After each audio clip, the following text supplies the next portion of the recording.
Hey friends, I'm your San Francisco Realtor, Shawn Kunkler. On this episode, I sit down with Louda Peña, who is the head of marketing and a recovering serial entrepreneur. The Realtor180 Podcast, where valuable conversations and industry experts collide. Let's dive in and transform your business today. Today, we talk about the core tenets of niche marketing, how to segment your list for the most effective results, and how to think outside the box when it comes to being memorable in the eyes of your clients. We also discuss the areas that most agents fail. So stay tuned. This is a fantastic episode. So I'm going to just fire some questions at you. In a competitive real estate market, how does an individual realtor separate themselves and stand out from the rest of the agents out there? What would be your approach? Well, from a marketing perspective, I can tell you that it's all about the who. Who are you talking to? What is your target person? That's when you need to start thinking about how you sort of segment your marketing, but also your relationships. Are you speaking to a first-time home buyer, or are you speaking to a real estate savvy purchaser who's done this a million times?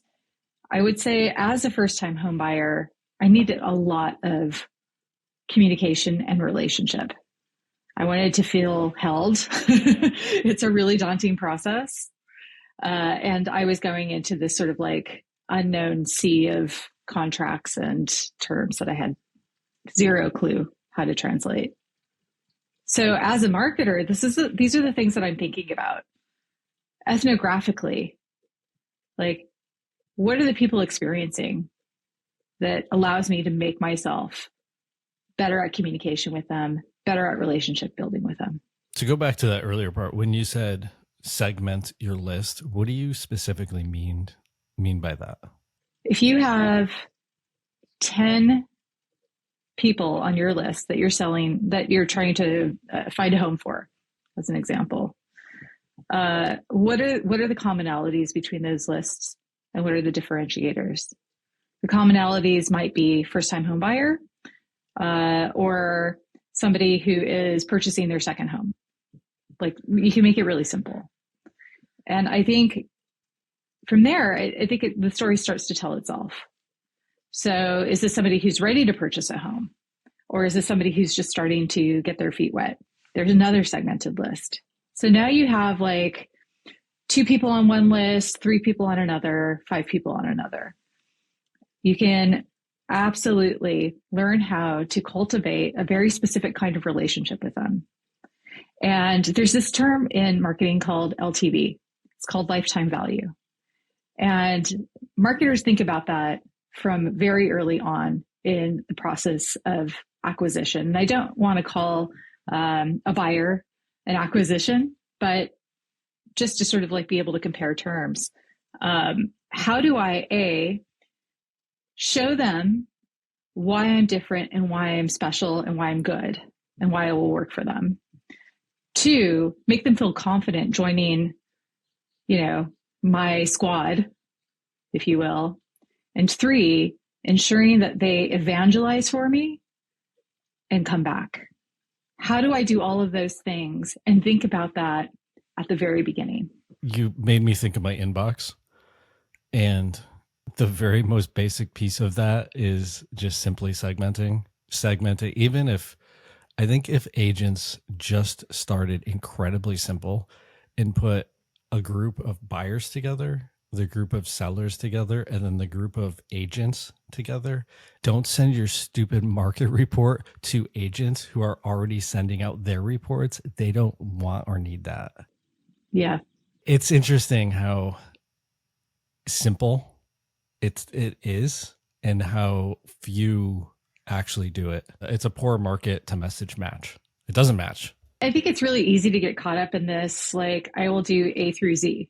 Let me check these things off the list. But you're actually forgetting that it's all about it is about relationship building. If you're not thinking about your end, in my scenario, it's an end user, but in your scenario, it's a buyer or a seller.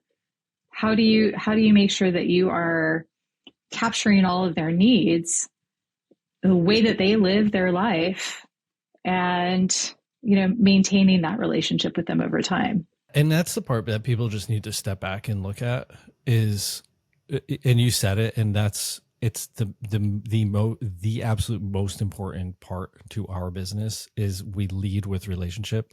It's like our back end motto. And for the brand new buyer who's uncertain, scared, they don't know what to expect, they have no idea what's happening. They have panic attacks. They totally do.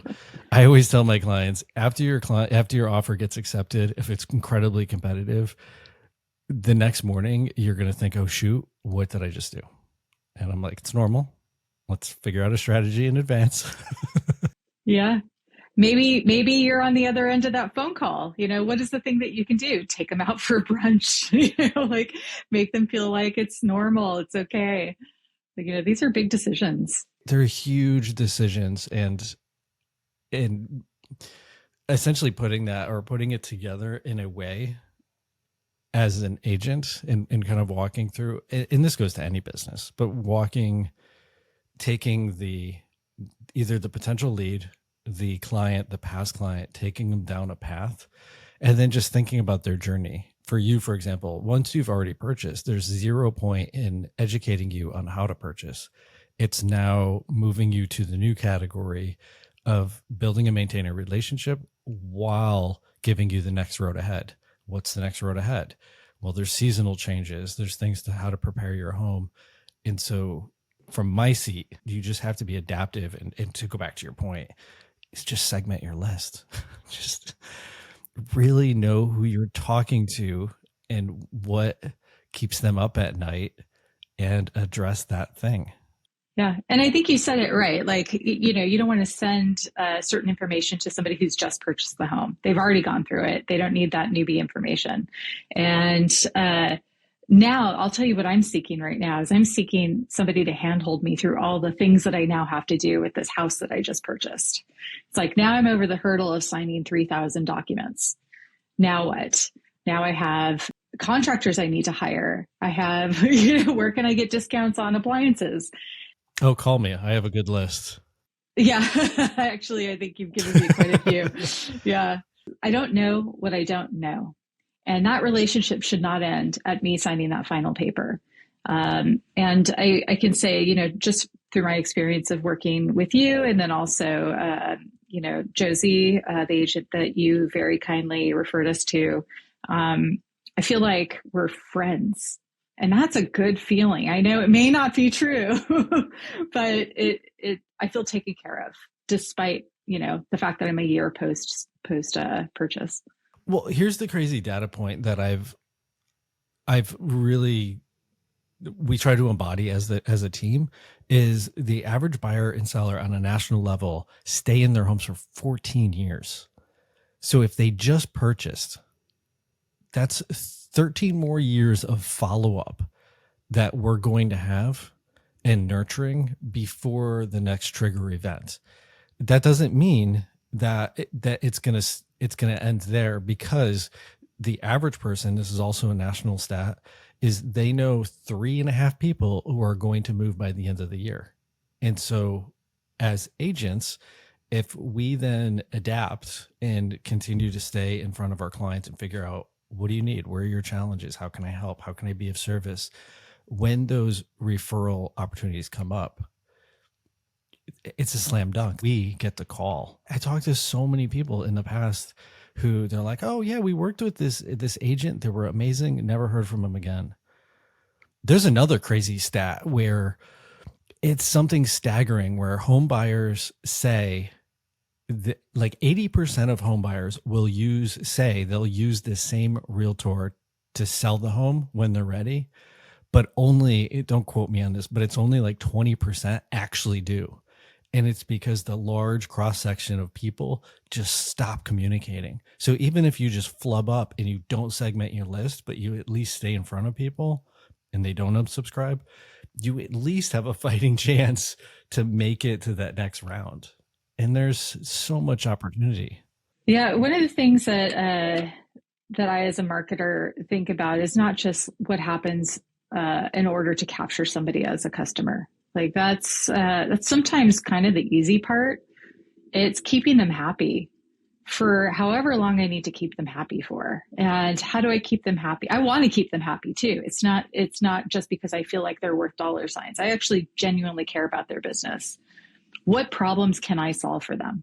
Like I need to really think about on a very regular basis, what are they encountering? And how do I address it? How do I get on top of it? How do I make sure that they come to us as a source of information that they trust?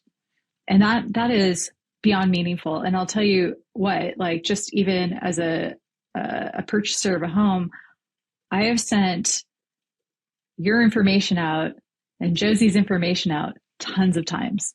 Like, so even if none of those stick, I am now your evangelist. Yeah. That is something money can't buy. That's because of that relationship building. And then you think about like these other people, to your point, people might stay in their homes for 13, 14 years. If I sort of take that and compare it to like trying to sell software to an enterprise company, those are really long sales cycles. So if you think about that 13 to 14 years actually as a sales cycle, what does that look like? How do you cultivate that relationship so that in 13 and 14 years, they are actually coming back to you, that you're still in front of them? And if you get that going over and over and over again, you actually have this really great pipeline of sellers and then also buyers, because they're going to need to move into a new home. I want to back up a little bit for people listening and just chiming in to give them a little bit more context and qualification.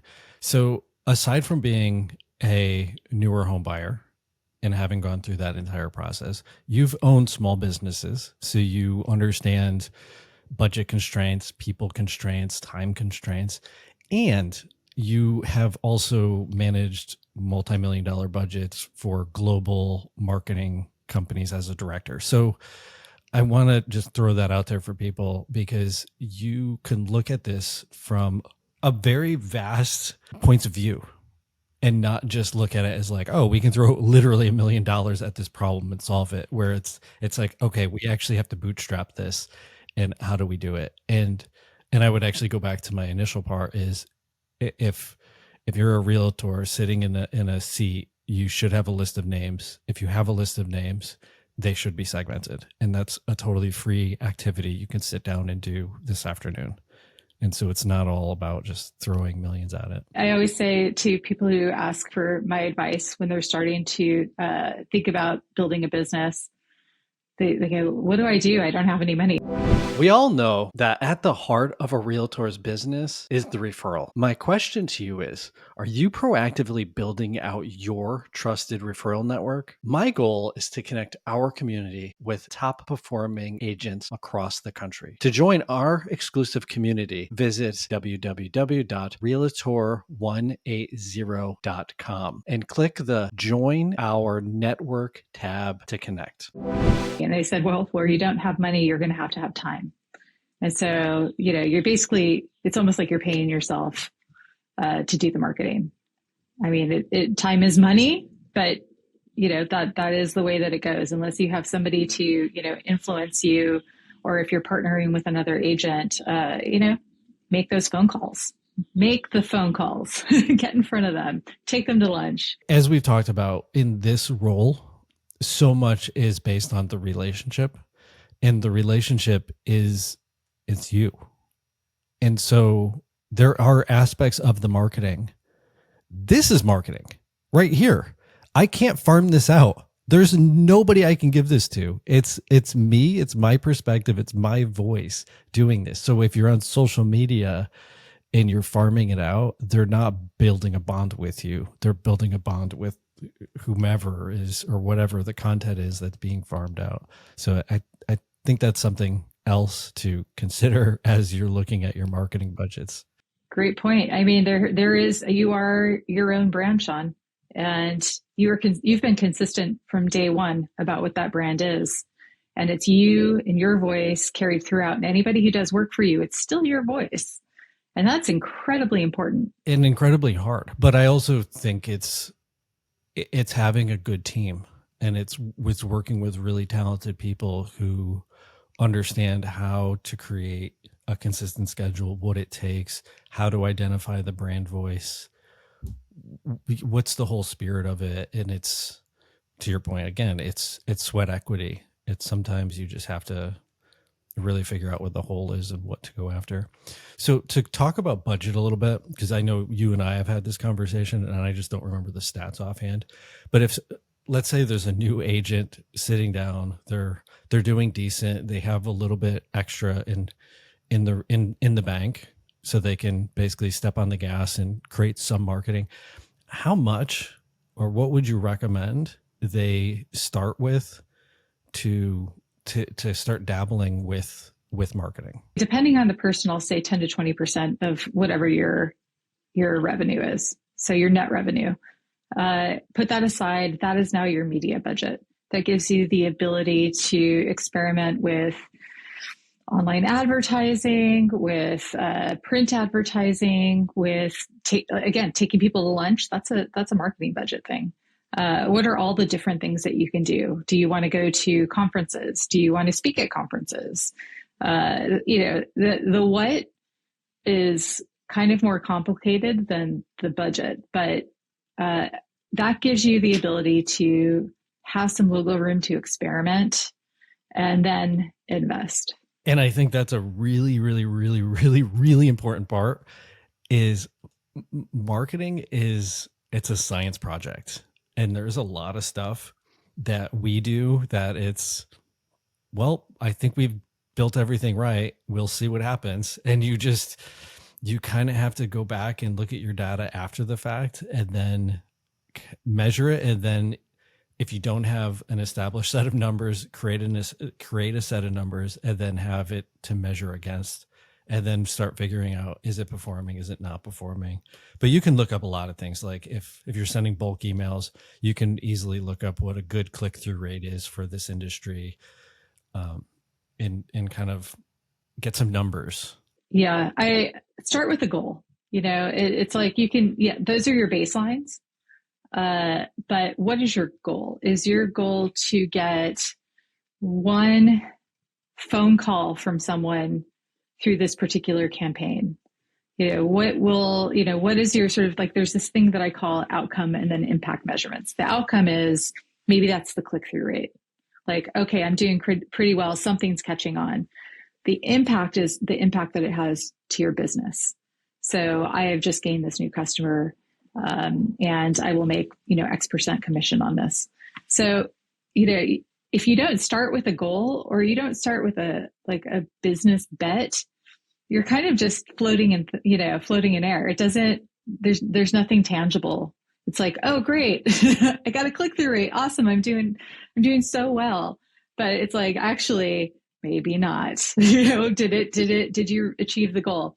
And then I also say there's no such thing as bad data. Like, yeah, things aren't good.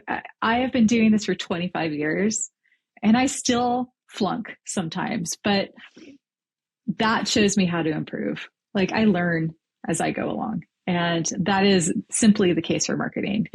I'm able to make far more educated decisions now, and I'm far more experienced about understanding how to approach people. It's still going to happen where things don't work. So I test and I test and I test. I get into that, and that's a great thing for small business owners to do. When I first started my businesses, I've had a few at this point.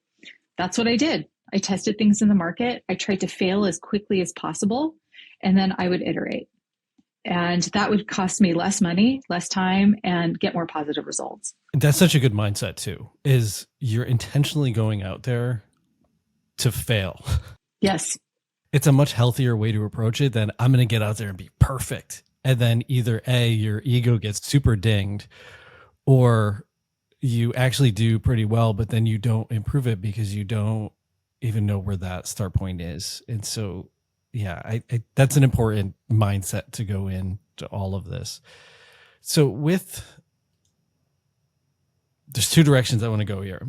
There's obviously a plethora of platforms and marketing strategies. Again, I'm going to keep it in the frame of in the real estate space, but there's newsletters, there's online, there's mailers, old school snail mail. There's different reports. There's obviously all the different social media channels. I don't want to ask the question because this is what everybody's going to ask is what's the best thing to do? Instead, I'm going to ask you, how would you come up with the best place to go? I talk to people. I find out where they're at. It's people, whoever your market is, talk to them. Ask your happy current customers. I mean, in this case, your buyers or sellers. Talk to everybody. Do some research. It's actually not that hard when you ask them the question. You don't sound stupid by asking the question. You actually sound like you're curious. And then you start there. So, in my world, it's like the executives, the people who write checks, and then the users. This is the world of technology. And I know LinkedIn is my world of executives.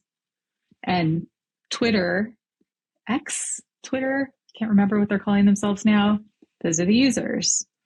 And, I have to have this is segmenting now. I have to have different messages for different people at different times. But I'm talking to a group of people who come together and make a decision. So in your case, it's like you're really just dealing with one or two people. But, where are they at? Where are they getting their information? Are they, driving a lot and listening to your podcast? Are they, going on LinkedIn and looking at your market reports? Are they even on email? Like, I don't know. You just have to collect information. Yeah, I think that's such a good way to look at it is, collect the information and then try to figure out where they're hanging out and know where they're hanging out and then tailor your message. If you've got two bars across the street from each other and all of the buyers are in one bar, you're not going to go to the other bar. You're going to go to that one. It's true. So I started my business by heavily focusing on open houses. And I would look at every open house as an opportunity for me to figure out something new. I would bring food. I would bring music. I would bake cookies. I would have sign-in sheets. I tried everything and anything until I figured out what stuck. But I started with, to your point, I figured if somebody's walking into an open house, they have buying a house on their mind or selling because they're neighbors.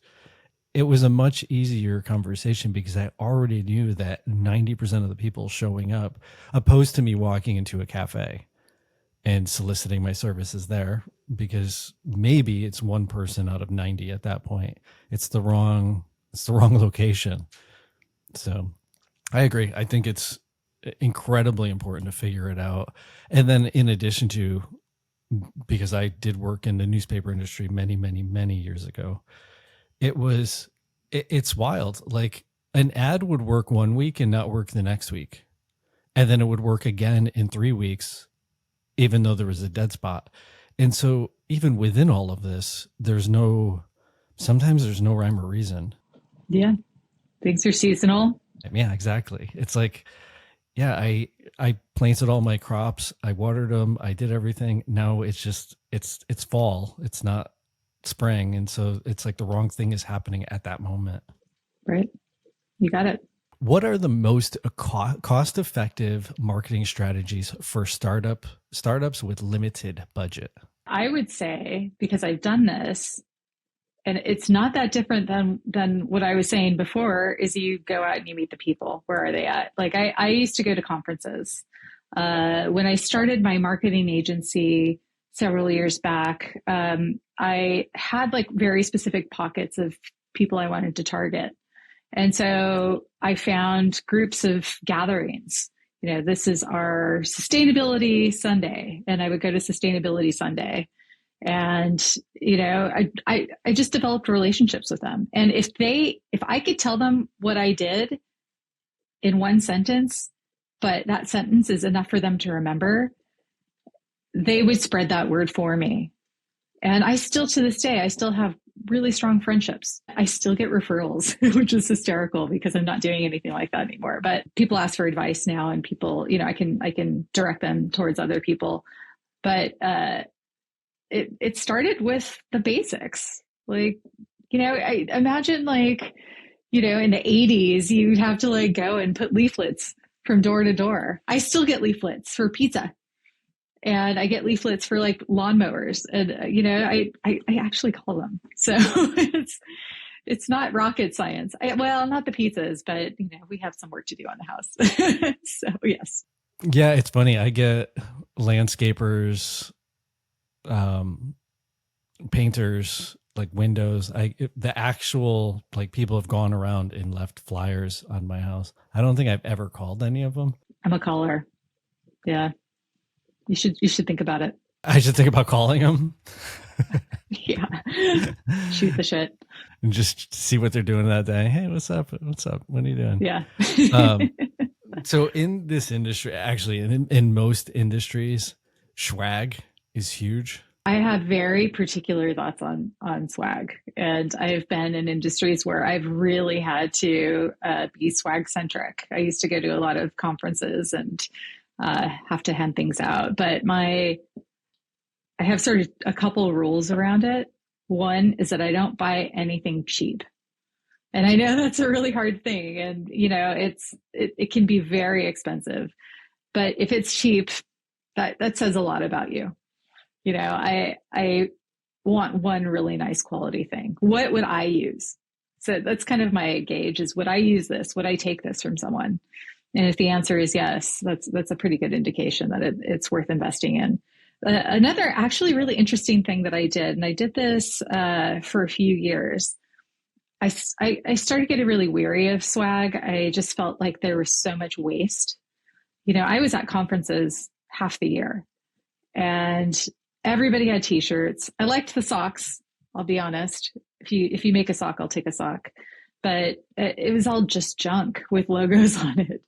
And I sort of decided to try something different where I was giving people, instead of me giving something to them, they were giving something to a local charity. So if I went to Seattle, I'd pick a women's shelter, and all they would have to do, it was like a super low barrier of entry. All they would have to do is come and put a little sticker on a poster board to say that they were engaging with us. And then that would equal a dollar amount for this charity. And of course, we always rounded up because, we didn't want them to have too low of an amount coming to them. And that went so far. That got us so much attention on social media. It got us so much attention with local groups. It got enough attention where before we got to a conference, people were coming up to, planning to come up to see us.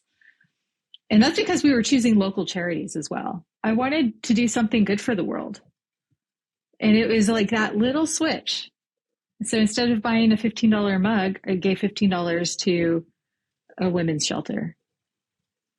And so I'm not sure there's meat on the bone for the real estate industry there, but I think my point in saying this is that there is something there. What is the thing that you can do that nobody else is doing that means something? You don't want, I'm going to toss most of the stuff in the trash is what it comes down to. It goes to the Goodwill. And that's always been my apprehension is the industries I came from prior to real estate was, those 10-cent pens and 30-cent notepads and refrigerator magnets that literally just go in the trash. And I've had many conversations with the team of, I don't want to create landfill. And so I really love that idea. It's one of those things when you're giving to a charity, it feels good. It feels good for both sides. It feels good that this person literally just had to put a sticker on the board. So their, to your point, bar of entry was very low, but it feels good. And they know that it's going to a good place. And then the company has a good moral compass and they're doing something good. And so I actually really genuinely appreciate that. And that's not even remotely close to the answer I was expecting. But I think it's I feel like that's a great takeaway from this. is to approach your marketing just different. Think outside of the box. Just because Joe Schmo next door is doing whatever flyer or brochure or like cheesy little thing, you don't have to do it. No. You want to differentiate yourself anyway. I mean, that's simply one way to do it, but create something meaningful for yourself. And for us with our brand, we sell at a luxury price point. And so it feels very uncomfortable to be giving clients something not luxury or of quality when it is in gift form. And it's got to be proportionate to them and to their lifestyle. Like, for example, we did, this is a plug for Yeti, but we did branded Yeti mugs, which was incredibly expensive to send to hundreds of people, but they were so well received. I have one. They're beautiful. You're welcome.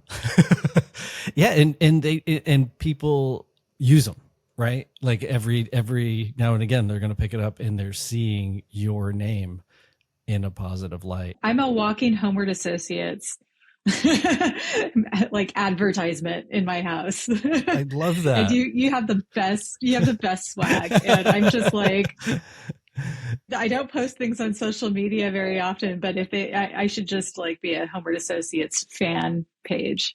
Yeah, please do. That would be amazing.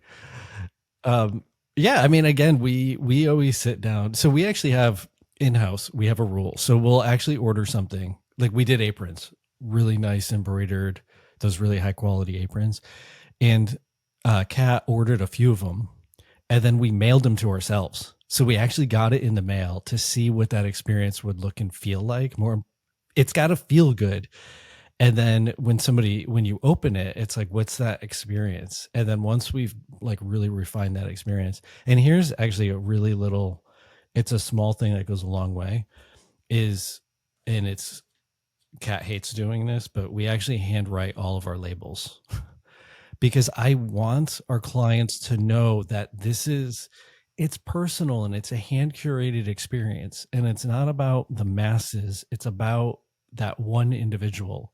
And so I want people to see it and receive it and be like, this is cool. I like this. So I did something kind of similar recently. So I have a clothing brand, a streetwear clothing brand called Prehistoric. And when I launched, I gave a sort of a surprise free gift with any purchase. And it would be a mixtape that I made and I, signed. And I would also send it with a Walkman. So, because I'm making an assumption that nobody has tape players anymore. So I sent a Sony Walkman with it, with little cheap headphones. And I did that because I wanted somebody to have the experience that I have when I am thinking about my culture, when I am thinking about what I'm wearing or how I want people to perceive me. Like this is what's in, these are the songs that I'm listening to that bring me back. And I want somebody to share that experience with me. I love that. That's such a cool way to look at it. And I think if nothing else, if somebody listened to this and they're looking at their marketing, it's not about hitting these massive, huge targets all the time, especially in this business. When you sell a house, our commissions they're pretty significant. And so if you can just build that relationship where they trust you and hire you, a few houses pays for all of this for the bulk of the year. And so it's slow it down and really create a meaningful, impactful experience, a moment for somebody. Yes. I spend by far the biggest bulk of our marketing money on our past clients for referrals than we do on trying to find brand new leads. We spend exponentially more on our past clients because, to the beginning part of this conversation, they already know us, they already like us, they already trust us. And now we already know that they're going to know 3 people who are going to make a move by the end of the year. And so how do we stay present, creating value, providing value, and they pass our name so we get the call? Amazing insight. And that, I think you've probably discovered something that takes people quite a while to get to. And it goes down to understanding the user. In your case, your personal relationships with your buyers and sellers. Like, you're not just trying to stay on the top of their list. You're doing that, and it's a yes and. I want to make sure that I have a really strong relationship, that they trust me. So the way that all of this starts is I only will work with people I like. Like if we're just not going to be a good match, I will refer them out to somebody else. I don't have the bandwidth to work with people who are mean or hostile or just unreasonable. I don't personally have the bandwidth. So I have a very refined filter of who I will work with. And then after that point, these are people I want in my circle. It's not I'm fighting to be in theirs. I want them in mine. And so they do become friends. And I shoot texts with clients and calls and go grab coffee with them. I hang out with them all the time. And the bulk of the people, my closest friends, if you know them well, but my closest friends were friends before they bought properties. And we've maintained that relationship afterwards. And then I've worked with other family members and it just keeps growing from there. And so, marketing goes to that simple rule of just treat people how you want to be treated. Treat people how you want to be treated. And then the evangelism happens on its own. I mean, anybody's best customers will always come from a referral. And I was in New York last week. So I'm working as head of marketing for Terminal 49, which is, it's essentially, like a software company with incredible amounts of data that are trying to make the lives of people in the supply chain and logistics industry better. And that's an incredibly old school industry. And I met, I really just started. So I had the luck, really the privilege of going to meet these customers. And so I'm both, making a connection with people, but also, onboarding. And a few of them, you walk into a room and they can be kind of indifferent. They're not sure why, they don't want to be sold to. So that's actually like a really important thing to note is people don't like being sold to. And we approached the conversations, with how are things going? And then how can we help you do better? And we didn't have anything to sell them. And by the end of these conversations, not only were they engaged with us, but they were willing to do case studies with us. They wanted more information. They wanted to get as involved with us as possible.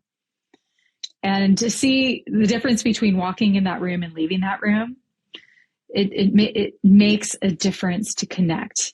And if you can connect in person, even better. So you will never be able to spend enough ad dollars to replace that. And we listen to them. We listen. How do I make myself better at what I'm doing through them? How do I make their lives better and let them know that I'm trying to make their lives better? These are simple things that can go across any industry. 100%. It's the rule is people love to buy, but they hate to be sold. And I mean, how many times have we walked into a store and the salesperson starts to say something and we're like, nope, just looking. And you dart your eyes and you just like beeline away from them because we don't want to be sold. But I love even your mindset going into it, like the white flags waving, like I'm not selling you anything. Yes. Yeah. You don't want to slide something in there at the last second. Again, authentically have conversations with people and really understand where they're at and where they're starting from. It changes the conversation. Yes. Question for you. What are 3 things realtors should do before they start working on a marketing plan? Before they do anything, they should figure out what's feasible. So working with a lot of small clients, including actually some real estate agencies, they want to do everything. They want to be number one on Google. They want to be the person of choice, but they actually can't maintain it. So you really do need to plan for what it looks like to have consistency, regardless of whatever it is you choose. So if I'm going to write content, can I do that? Can I commit to doing that every week? Can I send a newsletter every week? You really cannot be inconsistent. And that, once you drop off because you're too busy doing something else, everything drops off. And even though you might not see these upfront results, things grow over time. And so that's why being able to have a plan and a backup plan when those things aren't working out is really important. So, does that mean you're hiring somebody to do it? Does it mean you're doing it yourself? If you're doing it yourself, you have to carve time out, to make sure that you can complete it. There's so many tools right now. And I think, we can get saturated with all the tools that do all the different things. Just pick something simple. Yeah. I start out with things that I think I can complete. I'm going to do one newsletter a month. And then, then that gives me room to scale up if I want to scale up, which likely will happen.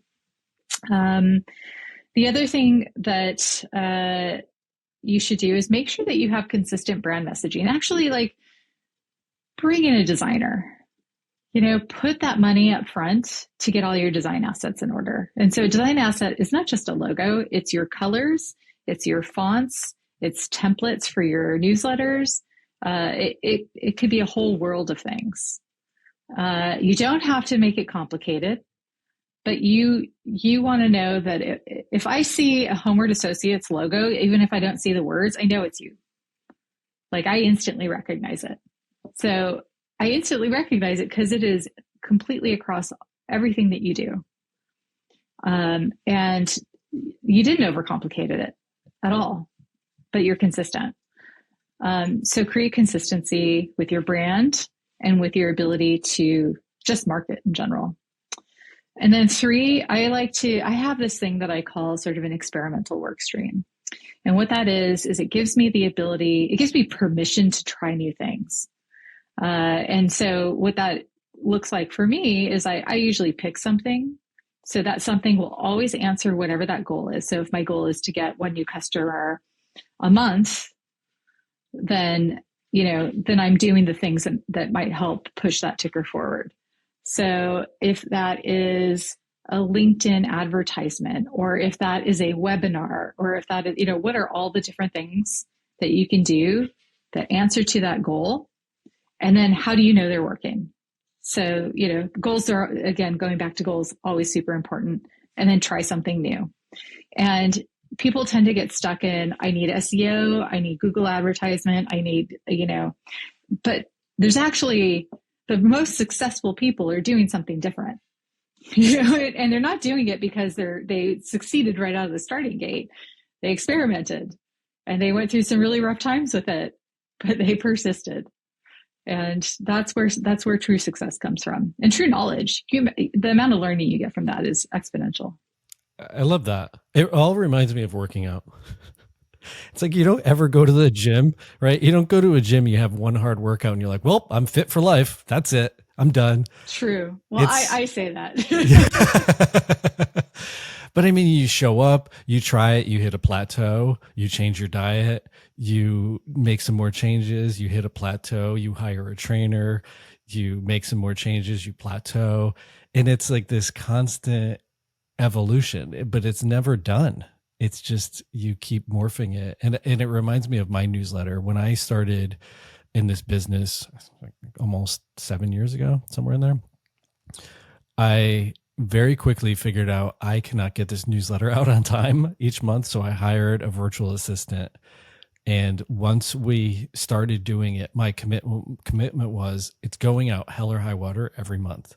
And since that day, it's gone out. And to your point, it's evolved so many times.